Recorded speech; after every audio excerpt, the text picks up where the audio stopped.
friends, welcome once again to our YouTube channel यूनानी scholar. My self doctor Bushra Abrar, BMS MD इल्मुल अदविया. तो चलिए student शुरू करते हैं. जैसा कि हम लोग पढ़ रहे थे मिनरल ओरिजिन ड्रग्स अद्विय मादनियाँ, उसी के कंटिन्यूएशन में आज हम पढ़ेंगे एक अपने मादनी दवा के बारे में. ये है फौलाद. इसको इंग्लिश में आयरन कहते हैं. सभी लोग इससे वाकिफ़ होंगे. सभी के घरों में आयरन के बने हुए बहुत सारी चीज़ें मौजूद रहती हैं.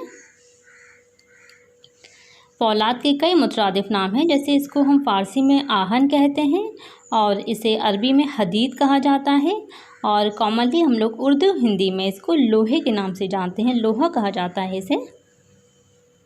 चलिए अब इसकी माहियत मॉर्फोलॉजी भी समझ लेते हैं. ये लोहा क्या है, फौलाद क्या चीज़ है. तो ये एक मादनी धातु होती है जो कि जैसा कि आप लोग देख रहे हैं ये वाइटिश ग्रेश कुछ ब्लूइश कलर की होती है.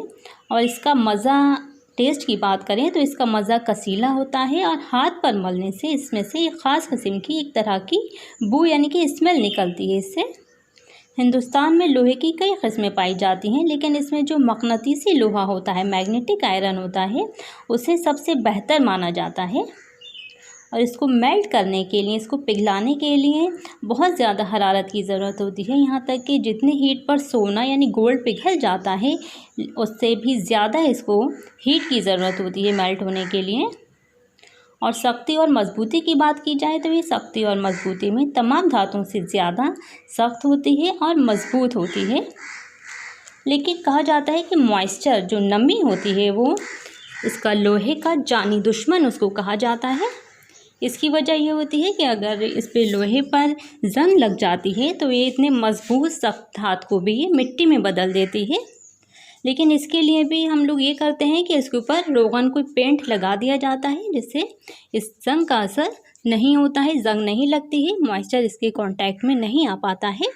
इस तरह से हम लोहे को जंग से बचा सकते हैं. अक्सर देखा जाता है कि जो लोहा कुदरती तौर पर मिलता है वो खालिश शक्ल में नहीं मिलता है, बल्कि ये गंधक के साथ अक्सर मिला हुआ होता है, जिसे बाद में साफ़ करके अलहदा कर लेते हैं हम उससे.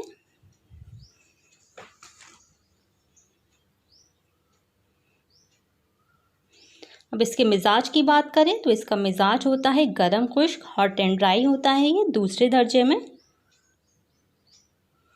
अब इसके अफ़ाल एक्शंस की बात करते हैं तो ये आयरन फौलाद ये मौलिद दम होता है, यानी कि ये खून के प्रोडक्शन को, हीमोग्लोबिन की प्रोडक्शन को बढ़ाता है. ये मुक़व्वी मैदा है, मैदे को ताकत देता है, गैस्ट्रिक टॉनिक है ये. और ये मुक़व्वी जिगर व तिहाल है. जो जिगर और तिहाल यानी स्प्लीन डिसऑर्डर्स होते हैं, स्प्लीनोमेगैली हो जाती है, तिहाल अपने नॉर्मल साइज से बढ़ जाता है या जिगर बढ़ जाता है, तो उसमें हम इसका इस्तेमाल कराते हैं. और ये मुक़व्वी बा भी है, मेल सेक्सुअल फंक्शंस को भी इम्प्रूव करता है ये. और ये काबिज़ एक्शन भी रखता है, यानी इसके अंदर एस्ट्रिंजेंट प्रॉपर्टी पाई जाती है, कब्ज़ पैदा करता है ये, तमाम रतूबत को रोकता है ये. अब इसके इस्तेमाल की बात करें तो ये जैसा कि हमने पढ़ा ये मुक़व्वी मैदा है, तो हम इसको ज़ोफ़े मैदा में इस्तेमाल कराते हैं. और ये ज़ोफ़े जिगर में, ज़ोफ़े तिहाल में इसका इस्तेमाल है. और क़िल्लत दम में, जब बॉडी के अंदर हीमोग्लोबिन परसेंटेज कम हो जाता है, खून की कमी हो जाती है, तो उसमें भी इसके मुरक्कबात फौलाद के इस्तेमाल कराए जाते हैं, तो हीमोग्लोबिन परसेंटेज बढ़ जाता है. और ज़ोफ़ेबा में, जैसा कि ये मुक़व्वी बा है, इसलिए ज़ोफ़ेबा में, जिरियान मनी, रिक़त मनी में इसका हम इस्तेमाल कराते हैं. और इसहाल मुज़मिन में और इसहाल दमवी में इसका इस्तेमाल कराते हैं, यानी किसी को क्रोनिक डायरिया है, काफ़ी लंबे टाइम से उसे डायरिया की प्रॉब्लम है, उसमें हम इसका इस्तेमाल कराते हैं आयरन के मुरक्कबात का. और इसहाल दमवी में अगर लूज़ मोशन के साथ, स्टूल के साथ अगर ब्लड भी आ रहा है तो हम उसमें भी इसका इस्तेमाल कराते हैं, क्योंकि ये काबिज़ एक्शन रखता है. और ये सुलसुल बॉल में, जिरियान में, सूरत इंजाल में, इन सब कंडीशन में इसको इस्तेमाल करा रहे हैं इसके काबिज़ एक्शन की वजह से हम.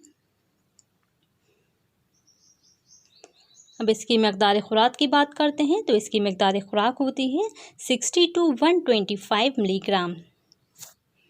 इसका मुज़िर असर होता है कि इसको अगर ज़्यादा डोज में इस्तेमाल कर लें तो ये कब्ज़ पैदा कर सकता है। मरीज़ को कॉन्स्टिपेशन की प्रॉब्लम हो जाती है आयरन के मुरक्कबात से। इसका मुस्ले है, करेक्टिव्स है इसका बटर एंड मिल्क, यानी कि मक्खन और दूध का इस्तेमाल हम कराते हैं मरीज़ को जब भी हम आयरन से बने फौलाद के मुरक्कबात का हम इस्तेमाल कराएंगे। इसके मशहूर मुरक्कब हैं शरबत फौलाद और कुश्ता फौलाद।